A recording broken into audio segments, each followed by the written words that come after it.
মৰমৰ ছাত্ৰ ছাত্ৰীসকল, আজি আমি অসম জাতীয় বিদ্যালয়ৰ সপ্তম শ্ৰেণীৰ নতুন গণিতৰ অনুশীলনী 2Dৰ 4 নম্বৰত থকা অংকখিনি আলোচনা কৰিম।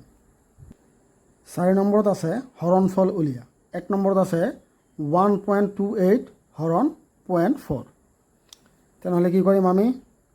প্ৰথমে আমি কি কৰিম? ওপৰত আছে কি 1.28 হৰণ মানে কি হ'ব? তলত যাব।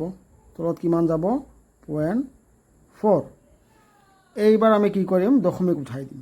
দশমিক উঠাই দিলে ওপৰত কি হ'ব? 128 আৰু তলত কি হ'ব? 4।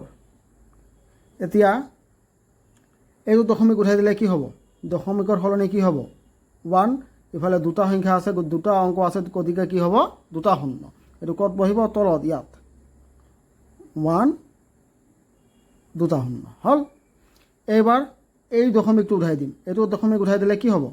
দশমিকৰ পিছত এটা আছে, গতিকে এটা শূন্য হ'ব। তেনেহ'লে এইটো ক'ত হ'ব? এইটো হ'ব ওপৰত। এইটো হ'ব ওপৰত। কি হ'ব? 10 হ'ল।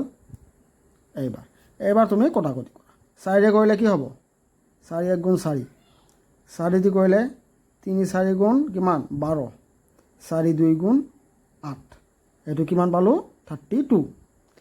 এইবাৰ চোৱা, ইফালে কি হ'ব? তলত আছে দুটা শূন্য, ওপৰত এটা শূন্য। ইয়াৰ এটা শূন্য কাটি দিয়া, ইয়াৰ এটা শূন্য কাটি দিয়া। তেনেহ'লে ওপৰত কি থাকিল? ওপৰত থাকিল 32। তলত থাকিল কিমান? 10। তেনেহ'লে কি হ'ব? এতিয়া দশমিকত লিখিলে এটা শূন্য আছে, গতিকে এক ঘৰ পিছত দশমিক 3.2। এইটোৱে তোমালোকৰ উত্তৰ। বুজি পাইছা? এইবাৰ চোৱা তোমালোকে 3 নম্বৰ। ইয়াত কি আছে? 0.0064 ডিভাইডেড বাই হৰণ চিন কি আছে? 0.04।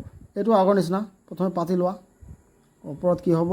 0.0064 তলত কি হ'ব? 0.04। এইবাৰ কি কৰিম আমি?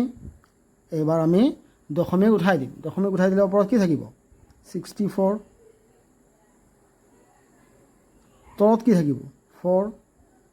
এইবাৰ চোৱা, এইবাৰ ওপৰত দশমিক উঠাই দিলে দশমিকৰ পিছত কেইটা? 1 2 3 4। তেনেহ'লে ইয়াত কি হ'ব? 1 1 2 3 4 হ'ল। এইবাৰ এইটো দশমিকৰ পিছত কেইটা আছে? এটা দুটা, গতিকে কেইটা শূন্য হ'ব? দুটা। এইটো ক'ত বহিব? ওপৰত 1 দুটা শূন্য হ'ল। এইবাৰ এইটোৰে কৰিলে কি হ'ব? 4 কাটিলে 4 1 গুণ 4। 6ৰ পৰা 4 গ'লে কিমান হ'ল? 2 2 আৰু 4 24। তেনেহ'লে 4 কাটিলে কিমান হ'ব? 4 6 গুণ 24 কিমান? 16। তেনেহ'লে এইবাৰ এইটো চোৱা, শূন্যবিলাক ওপৰত কেইটা আছে? এটা, ইয়াৰ এটা, ইয়াৰ এটা, ইয়াৰ এটা। ওপৰত দুটা আছিল, ইয়াৰ দুটা কাটি দিলোঁ। তেনেহ'লে ওপৰত থাকিল কিমান? 16। আৰু তলত আমাৰ থাকিল 1। ইফালে কেইটা? এটা দুটা, দুটা শূন্য হ'ল। তেনেহ'লে কি হ'ব? দুটা শূন্য মানে 2 ঘৰ পিছত দশমিক 16। 1 ঘৰ 2 ঘৰ ইয়াত দশমিক হ'ব। এইটোৱে তোমালোকৰ উত্তৰ। বুজি পাইছা? এবাৰ চোৱা 5 নম্বৰ। 5 নম্বৰত কি আছে? ইফালে আছে 25.395 ডিভাইডেড বাই 1.5। এইটো কি কৰিম? প্ৰথমে আমি পাতি ল'ম। ওপৰত হ'ব 25.395 আৰু তলত আমাৰ কি থাকিল? 1.5। এবাৰ কি কৰিম আমি? দশমিক উঠাই দিম। দশমিক উঠাই দিলে কি হ'ব? ওপৰত থাকিব 25395 আৰু তলত আমাৰ কি থাকিব? 15। এইবাৰ চোৱা, দশমিক উঠালে কি হ'ব? ইয়াৰ দশমিকৰ পিছত কেইটা? 1 2 3টা। ইয়াত আমি কি দিম? এটা দুটা তিনিটা হ'ল। এইবাৰ ইয়াত কেইটা আছে? দশমিকৰ পিছত এটা, গতিকে ইয়াত হ'ব 10। ওপৰত এটা শূন্য, হয়নে নাই? এইবাৰ 15ৰে কটা। প্ৰথমে কি হ'ব? 15ৰে কাটিলে 15 1 গুণ 15। 25ৰ পৰা 15 বিয়োগ কৰিলে কিমান? 10। 10 আৰু লগত 3, তাৰমানে কি হ'ল? 103। এবাৰ কি যাব? 6 বাদ যাব। 6 15 গুণ কিমান? 90। 103ৰ পৰা 90 বিয়োগ কৰিলে কিমান হ'ব 13 তাৰ লগত কি আহিব 9 কিমান হ'ল 139 হয়নে নাই এইবাৰ চোৱা তোমাৰ 15 9 গুণ কিমান হয় 135 15 9 গুণ 135 তেনেহ'লে 139ৰ পৰা 135 বিয়োগ কৰিলে কিমান হ'ব 4 আৰু ইয়াতো 5 তেনেহ'লে কি হ'ব 45 45 15 কি হ'ব 15 3 গুণ এইটো হয় নাই বুজি পাইছা তোমালোকে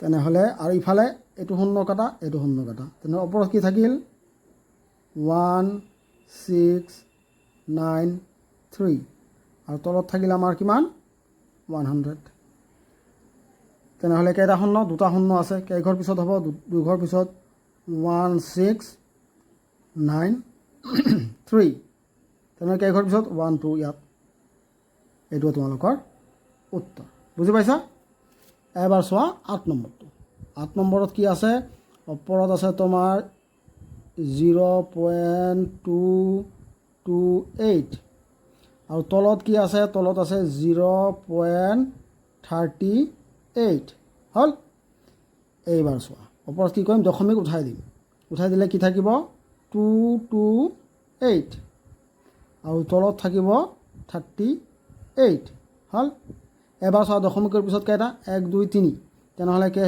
কি হ'ব 1 তাৰপিছত কেইটা শূন্য তিনিটা 1 2 3 হ'ল এইবাৰ তলটোৰ কাৰণে চোৱা কি হ'ব দশমিকৰ কাৰণে 1 এইটো এটা দুটা তেনেহ'লে কি হ'ব 1 এটা শূন্য দুটা শূন্য হ'ল এইবাৰ 38 কাটিলে কি হ'ব এইটো কাটিলে হ'ব 6 6 × 38 কৰিলে তুমি কি পাবা 228 ইফালে চোৱা এইটো শূন্য কাটা ইফালে এটা দুটা ওপৰত দুটা কাটি দিলোঁ ইয়াতো দুটা কাটি দিলোঁ হ'ল তেনেহ'লে ওপৰত থাকিল আমাৰ 6 আৰু তলত থাকিল আমাৰ 10 এইবাৰ দশমিকত লিখিলে কি হ'ব এক ঘৰ পিছত দশমিক হয়নে নাই যেহেতু এটা শূন্য আছে এইটোৱে তোমালোকৰ উত্তৰ বুজি পাইছা তোমালোকে মোৰ ভিডিঅ'বিলাক চাবৰ কাৰণে মোৰ চেনেলটো ছাবস্ক্ৰাইব কৰিবা আৰু মোৰ ভিডিঅ'বিলাক তোমালোকৰ বন্ধু বান্ধৱীৰ মাজত শ্বেয়াৰ কৰিবা ধন্যবাদ